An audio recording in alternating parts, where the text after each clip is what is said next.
May persons of interest na pero hindi pa matukoy ng pulisya ang dahilan ng pagkawala ng Amerikanong vlogger sa Zamboanga del Norte.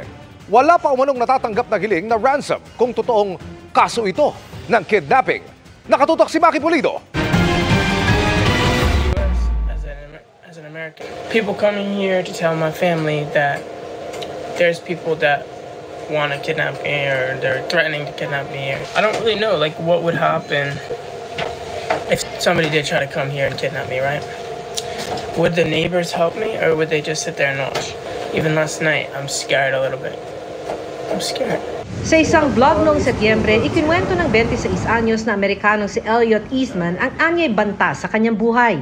But I feel like I've been staying in this area for so long to the point where I don't even know if people like me anymore. Maybe they want bad things to happen to me now. Alas 11 ng gabi ng Huwebes, October 17, pinasok ng nasa 4 na armadong lalaki ang kanilang bahay sa Sitio Tungawan, Barangay Poblacion, Sibuco, Zamboanga del Norte. Sa paunang investigasyon, nagtangkang tumakas si Eastman pero binaril siya sa hita ng kidnapper at saka kinaladkad hanggang sa baybayin ng dagat kung saan may naghihintay umanong bangka. Pero tingin ng mga pulis, nasa area lang ng Zamboanga del Norte ang mga suspect at wala raw indikasyong nakarating ang mga ito sa Sulu o Basilan. Dahil 4 na araw na mula nang mangyari ang pagdukot at wala pa ring natatanggap na hiling na ransom, may sinisilip na iba pang motibo ang PNP. Normally, sa mga kidnapping case involving yung sinasabi nating grupo ay hindi naman nila sinasaktan.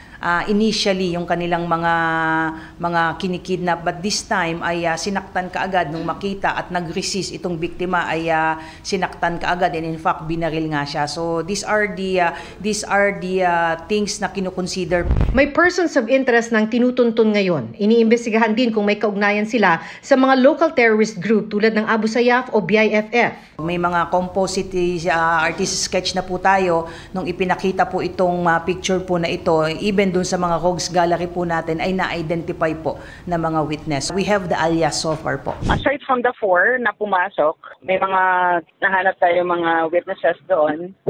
Although hindi pa natin talaga nakokonek kung anong grupo ito. And meron pa din tayong mga persons of interest sa ibang anggulo na nakikita natin. Nagsagawa na rin ng investigasyon ang mga ahente ng Federal Bureau of Investigation o FBI at binisita ang pamilya ni Eastman noong Sabado. Sa ngayon, nakaalis na raw ang mga ahente ng FBI. Ayon kay General Fajardo, hindi aktibo ang FBI sa investigasyon at hihingi na lang ng update mula sa kanilang legal attaché. Para sa GMA Integrated News, Maki Pulido, nakatutok, 24 oras.